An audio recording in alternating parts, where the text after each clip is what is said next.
Rutherford के परमाणु model क्या होते हैं और ये रदरफोर्ड का जो परमाणु मॉडल है ये क्यों हमें जरूरी है पढ़ने के लिए, और हम इस रदरफोर्ड के परमाणु मॉडल के बारे में पढ़ रहे हैं। इसका मतलब ये हुआ कि कुछ न कुछ तो ये यहाँ से क्वेश्चन आएंगे बिहार बोर्ड के एग्जाम जो हमको 2027 के एग्जाम में रदरफोर्ड के परमाणु मॉडल से 2-4 मार्क क्वेश्चन पूछेंगे। तो आज उनके थ्योरी को और उनके परमाणु मॉडल के बारे में चर्चा करेंगे। अगर हम बात करें रदरफोर्ड की परमाणु मॉडल के बारे में, तो रदरफोर्ड शायद एक बहुत अच्छे वैज्ञानिक माने जाते हैं इस क्षेत्र के अंतर्गत, और उन्होंने अपना एक परमाणु मॉडल दिया क्योंकि कई सारे ऐसे वैज्ञानिक थे जिनको यही पता नहीं चल रहा था कि किसी भी एटम्स के अंदर जो भी इलेक्ट्रॉन होते हैं, जो भी प्रोटॉन होते हैं, वो असल में रहते कहाँ पे रहते हैं, वो परमाणु में होते कहाँ हैं। तो जे थॉमसन इससे पहले जे थॉमसन भी आए थे, उन्होंने भी अपना मॉडल दिया, तो उनके बारे में भी अपने वीडियो बना लिए हैं। लेकिन आज हम वीडियो बना रहे हैं सिर्फ रदरफोर्ड के परमाणु मॉडल के बारे में। तो रदरफोर्ड के परमाणु मॉडल क्या होते हैं, आज उनके बारे में चर्चा करेंगे। तो चलिए शुरू करते हैं रदरफोर्ड के परमाणु मॉडल से। तो परमाणु मॉडल का मतलब ये होता है कि कोई भी एटम्स, किसी भी एटम्स के अंदर जो भी इलेक्ट्रॉन प्रोटॉन होते हैं, वो एटम्स में रहते कहाँ पर है, वो किस तरीका से किसी भी एटम्स के अंदर नहीं रहते हैं। परमाणु मॉडल का मतलब ये होता है, क्योंकि परमाणु मॉडल इसलिए बनाया गया क्योंकि उनको पता करना था कि जो भी इलेक्ट्रॉन प्रोटॉन होते हैं वो असल में परमाणु होते कहाँ हैं। क्योंकि अगर हम बात करें तो बहुत पहले की बात है, 600 ईसा पूर्व की बात है, तो सभी वहाँ उस समय के जो दार्शनिक होते थे उन सभी को ये बात पता था कि जो परमाणु होते हैं वो सूक्ष्म कण से मिलकर बने होते हैं। लेकिन उनको ये थ्योरेटिकल कंसेप्ट था कि मतलब कि परमाणु जो है सूक्ष्म कणों से मिलकर बने होते हैं। लेकिन असल में जब उनको दैनिक जीवन में, उनको आम जीवन में देखना होगा, अगर प्रैक्टिकल करके वो पता ही नहीं चल रहा था कि इलेक्ट्रॉन प्रोटॉन होते रहते कहाँ, इलेक्ट्रॉन प्रोटॉन होता क्या ये भी नहीं पता था उनको।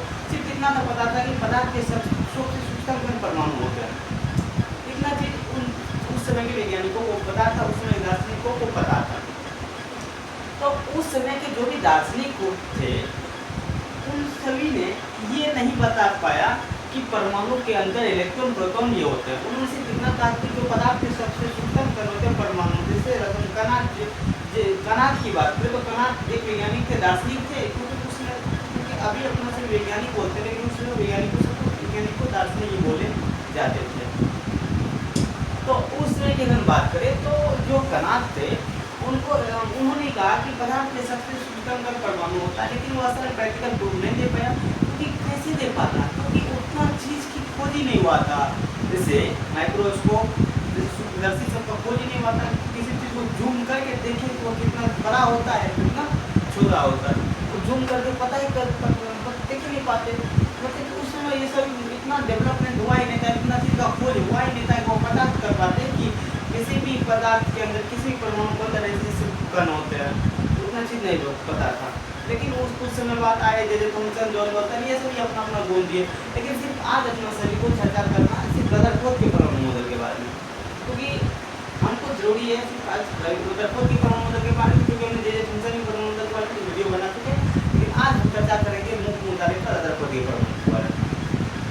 तो रदरफोर्ड के परमाणु मॉडल क्या होते हैं उनके बारे में डिस्कस करें।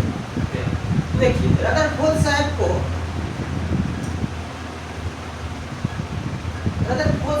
ऐसा लग रहा था कि परमाणु तो बहुत होते हैं, लेकिन उस परमाणु के अंदर इलेक्ट्रॉन कहाँ होते होंगे, प्रोटॉन कहाँ होते होंगे, ये उनको पता नहीं था। तो उन्होंने अपने दोस्त गैगर और मार्डेन, ये दोनों उनके सहयोगी मित्र थे, छात्र थे, दोस्त थे, मित्र थे। इसके मित्र थे रदरफोर्ड के, मात्र मित्र कौन थे, गैगर और मार्डेन, ये तीनों रदरफोर्ड ये तीनों मित्र थे। इन तीनों मित्र ने क्या किया कि एक अल्फा कण लिया, अल्फा कण का प्रहार करके उन्होंने खोजा कि उन्होंने ये मतलब लगाया कि आखिरकार परमाणु के अंदर इलेक्ट्रॉन प्रोटॉन कहाँ रहते हैं।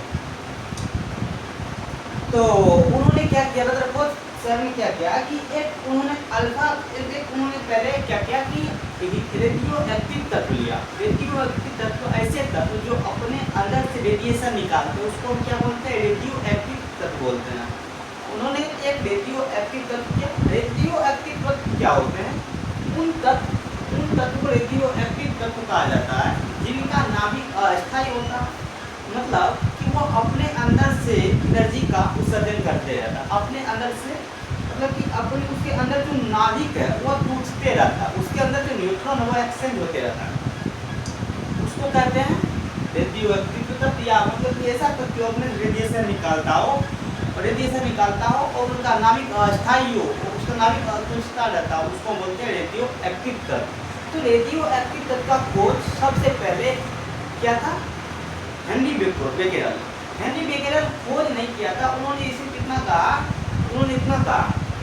उन्होंने एक यूरेनियम परमाणु को देखा और उन्होंने लगाया कि यूरेनियम परमाणु के अंदर से एनर्जी उत्सर्जन हो रहे हैं। तो उन्होंने उनको अपने नाम पर उस किरण को कहा कि हेनरी बेकेरेल किरण भी कहा उन्होंने। लेकिन उन्होंने असल में जो वो तत्व थे, कौन तत्व, यूरेनियम तत्व, उन्होंने ये नहीं कहा कि एक रेडियो एक्टिव तत्व है, रेडियोधर्मी पदार्थ है, उन्होंने ये बात नहीं कहा।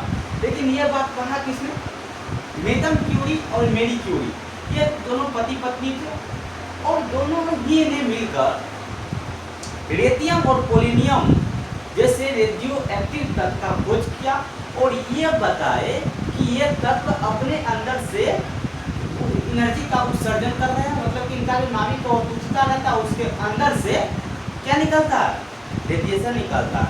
और उन्हीं को उन्होंने कहा रेडियो एक्टिव तत्व। और ऐसे तत्व, और ये जो ऐसे तत्व थे वो सबसे पहली बार हेनरी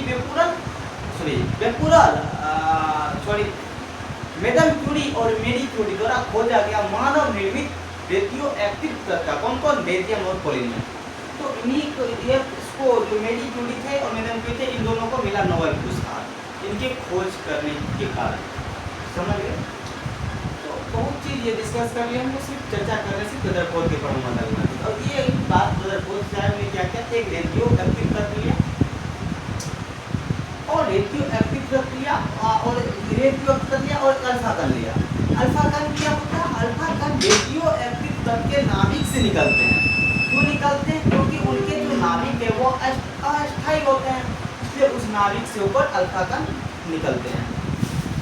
ये बात आप समझ गए। अब देखिए कि अब उन्होंने क्या किया कि उन्होंने एक परमाणु लिया। परमाणु किसका लिया, सोने का। सर सोने का ही परमाणु क्यों लिया उसने, मेरे भाई, कि सोने का ही परमाणु इसलिए लिया क्योंकि सोना को आप पीट कर बहुत लंबा दूरी तक बढ़ा सकते हो, और क्योंकि उनको ऐसा परमाणु चाहिए सोने का जो परमाणु, क्योंकि आप कोई तत्व का परमाणु लोगे तो उनको उतना पीट कर नमड़ा नहीं सकते हो जितना कि सोने के पन्नी को ना, जितना कि सोने के परमाणु को नमड़ा सकते हो। और सोना के जो परमाणु है वो उनको बहुत लंबे तक बहुत पातर कर दिया, कतरा कर, और तब उन पर उन्होंने अल्फा कण का प्रहार कराया। जब उन्होंने उस पर अल्फा कण का प्रहार कराया तब जानते हो क्या हुआ, देखिए मैं समझाता हूँ। उन्होंने क्या किया,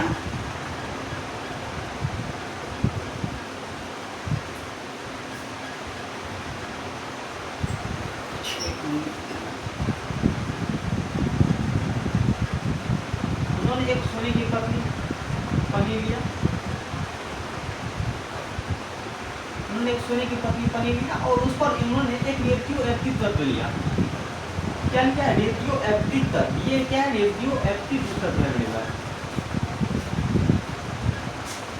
और इसके अंदर से इन्होंने अल्फा कण का प्रहार कराया। किस कण का प्रहार कराया, अल्फा कण का। ऐसे प्रहार कराया, फास्फोर प्रहार कराया। अब इन्होंने देखा कि ये जो प्रैक्टिकल किया गया था ये निर्वात में किया गया था। कहाँ किया गया था, निर्वात। निर्वात का मतलब होता है जहाँ पर वायु पतित न हो, ये निर्वात में कराया गया। ये प्रैक्टिकल काम किया, निर्वात में किया। उन्होंने देखा कि जब उन्होंने सोने की पतली पन्नी पर सोने की पतली पन्नी पर प्रहार कराया, और मेरे भाई जानते हो कि ये जो रेडियो एक्टिव तत्व है इसके अंदर से निकल रहा था अल्फा कण। अल्फा कण मतलब हीलियम के He2+ नाभिक के समान कण। या प्रोटॉन जिसको आप बोलते हो। तो इन्होंने अल्फा कण लिया किसके, हीलियम के नाभिक के समान अल्फा कण लिया। और यहाँ पर एक रेडियो एक्टिव तत्व और इस रेडियो एक्टिव तत्व से अल्फा कण निकाला था जो किसके समान होता है, वो He2+ हीलियम के नाभिक के समान होता है, जिसमें जब हम 2 इलेक्ट्रॉन को निकाल देते हैं तब होता है He2+। तो इनके नाभिक के समान होता है कौन, अल्फा कण।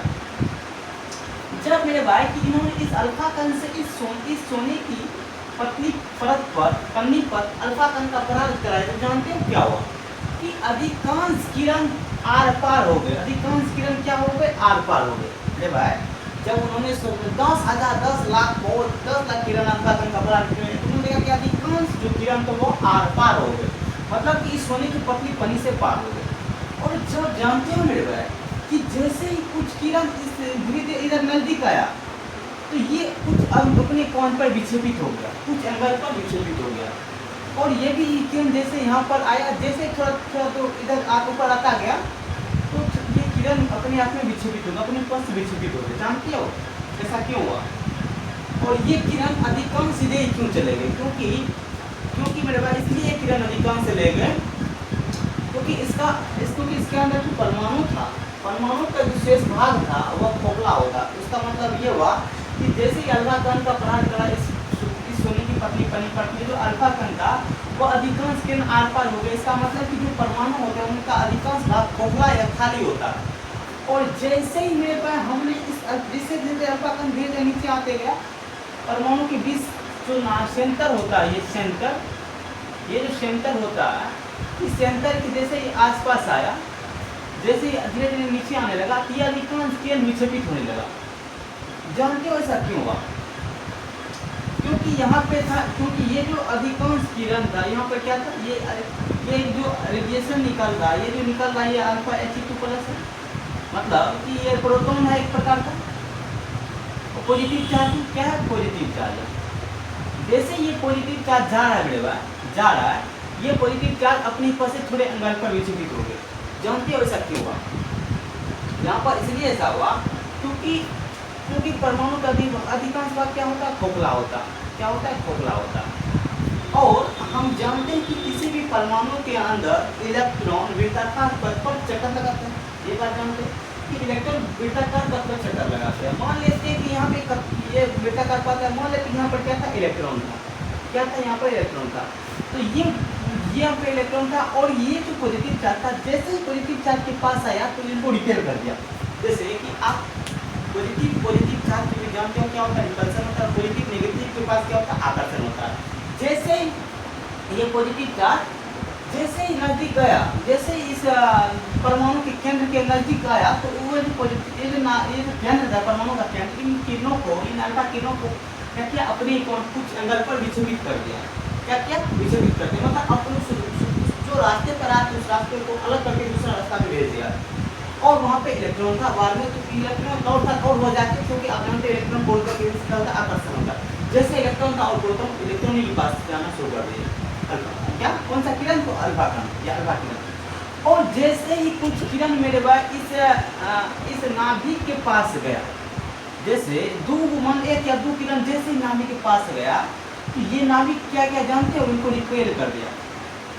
मतलब कि जैसे पॉजिटिव चार्ज के पास पहुंचा, जैसे इन्होंने जैसे अल्फा कण जैसे प्रोटॉन के नाभिक के पास पहुंचा, परमाणु के सेंटर में पहुंचा, तो जो परमाणु के सेंटर था, उन्होंने उस किरण को क्या विक्षेपित कर दिया 180 डिग्री एंगल पर।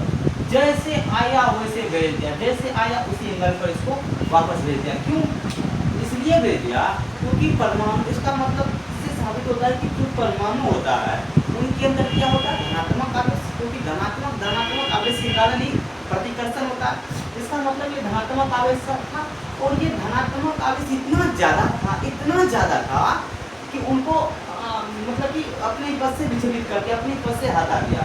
और ये जो धनात्मक आवेश था वो एक छोटे से केंद्र में था। क्या था, छोटे से केंद्र में।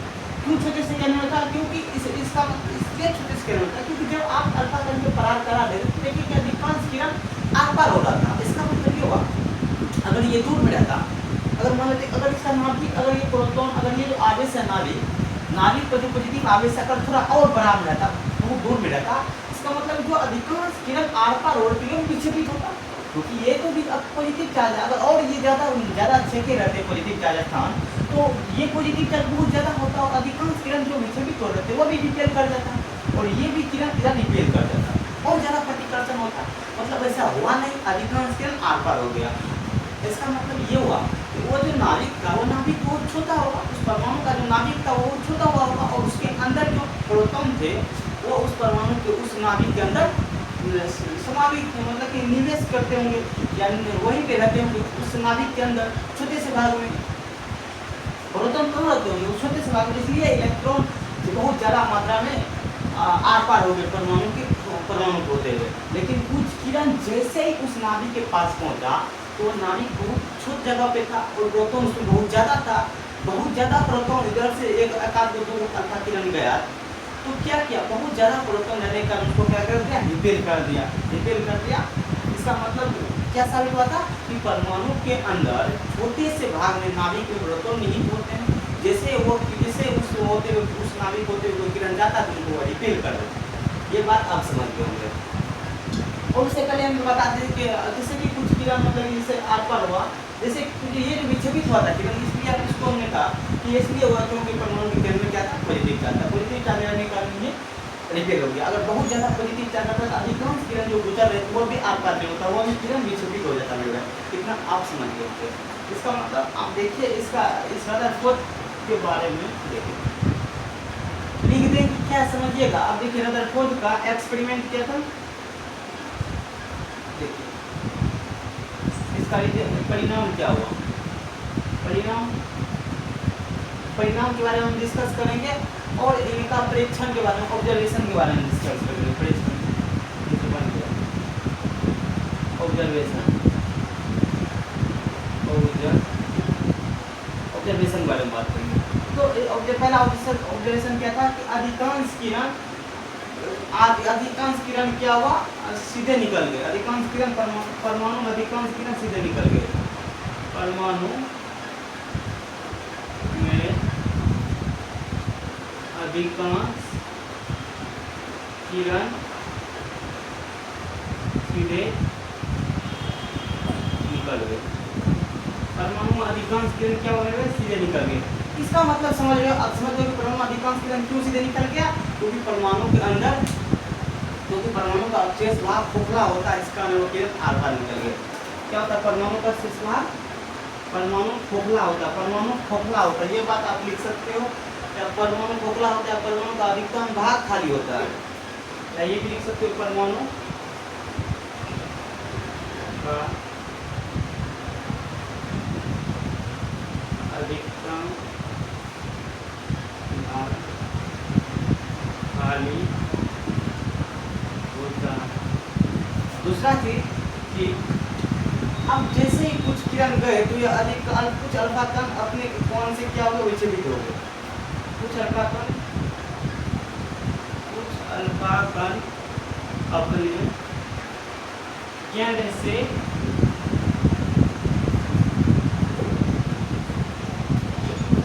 विक्षेपित हो गए। कुछ कण अपने केंद्र से क्या हो गए, विक्षेपित हो गए।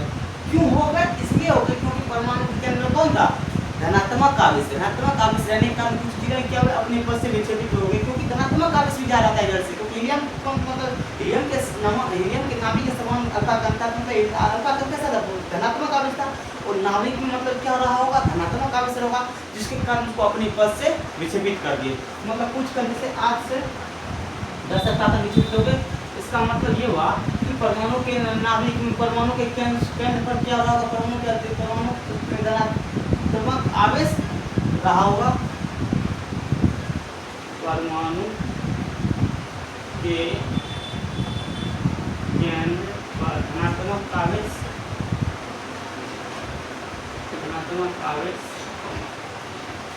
रहा होगा। परमाणु के केंद्र पर कौन रहा, धनात्मक आवेश रहा होगा। तीसरा चीज इसका ये हुआ कि अधिकांश के आर पार होकर परमाणु के केंद्र पर धनात्मक आवेश। तीसरा चीज कि कुछ अल्फा कण 180 डिग्री कोण पर विक्षेपित हो गए। कुछ किरण एक या दो किरण अपने जिस रास्ते से गया उसी रास्ते से वापस लौट गए। मतलब एक या भूकण अपने पद से 180 डिग्री एंगल पर 180 डिग्री कोण पर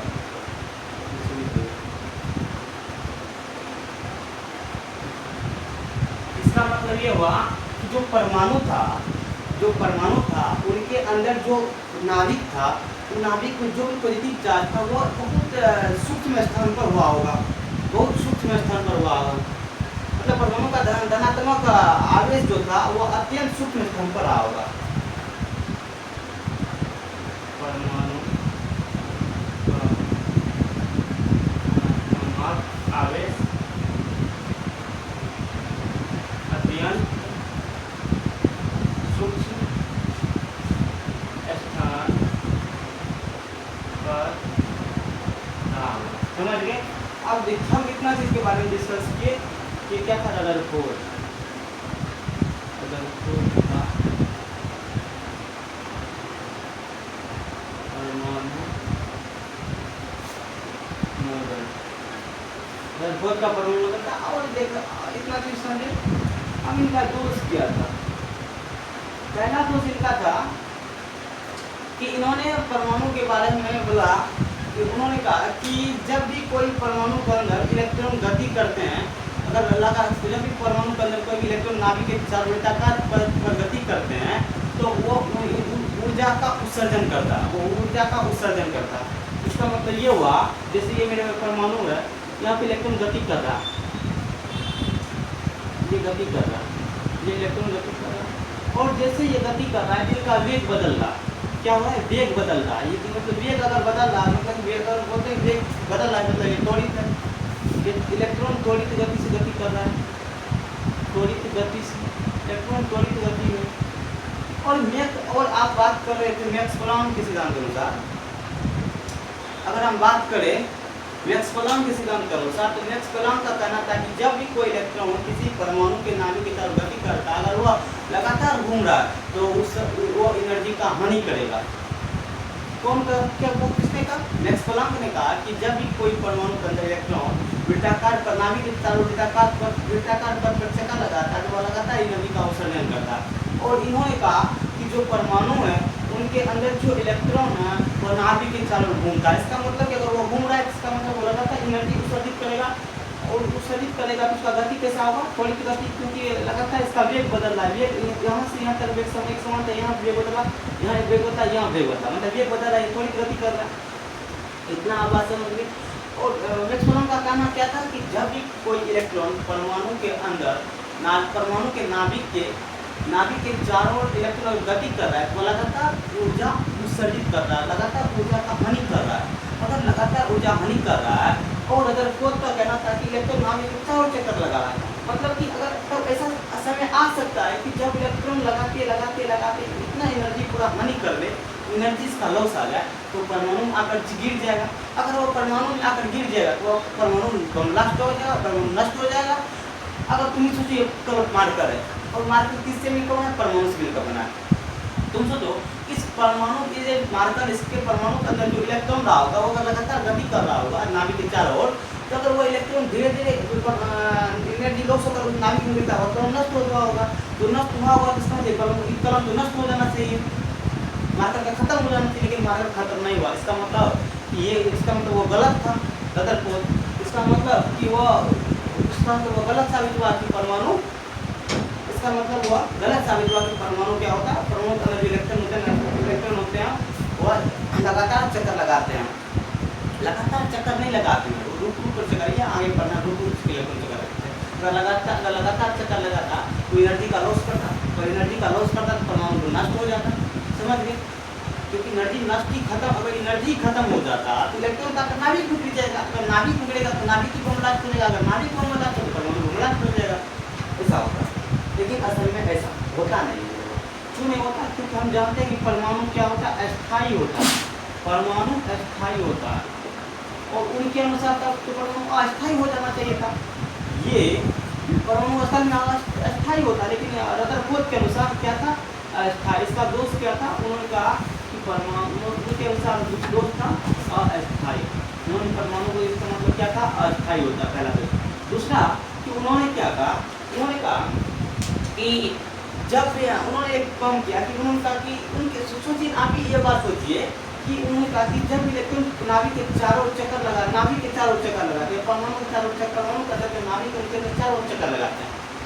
अब आप सोचिए कि जब इलेक्ट्रॉन परमाणु के नाभिक को चारों चक्कर लगाते हैं तो विकिरण निकलते हैं, कुछ कुछ रेडिएशन एनर्जी उत्सर्जन करते हैं। मैक्सवेल का सिद्धांत ये कहता है जब भी कोई इलेक्ट्रॉन किसी भी एटम्स के अंदर, किसी भी एटम्स में न्यूक्लियस के अंदर अगर चक्कर लगा रहे हैं तो लगातार एनर्जी का लॉस करेंगे, तो जैसे कि ये मानते परमाणु और इसके अंदर से इलेक्ट्रॉन घूम रहा, ये लगातार एनर्जी का लॉस कर रहा। अगर एनर्जी का लॉस कर रहा है, इसके अंदर जो भी विकिरण निकल रहा है, जो रेडिएशन निकल रहा है, उनको जब उन्होंने एक प्लेट को उतारा तो उन्होंने एक प्लेट देखा, ये प्लेट ऐसा मिल रहा था उनको। मतलब इस प्लेट का नाम है सतत स्पेक्ट्रम। इसका क्या नाम है? सतत स्पेक्ट्रम। इसका असल में ये सतत स्पेक्ट्रम होता नहीं है। स्पेक्ट्रम होता कैसा होता है? रेखीय स्पेक्ट्रम असल में स्पेक्ट्रम कैसा होता है? इसका मतलब कि स्पेक्ट्रम के बारे में कोई चर्चा नहीं किया। और असल में इसको रेखिक होता है या असतत होता है, स्पेक्ट्रम। तो यहीं तक आज कर रहे हैं। दीजिए, इसके बाद हम कल नेक्स्ट वीडियो में चर्चा करेंगे कि लेजर किरण क्या होते हैं, अल्फा लेजर किरण के बारे में बात करेंगे। मेजर किरण क्या होती है? ये किरण काफ़ी बिहार बच्चों की इम्पोर्टेंट क्वेश्चन में कई बार पूछा गया। लेजर किरण के बारे में बताइए, आप मेजर किरण के बारे में बताइए।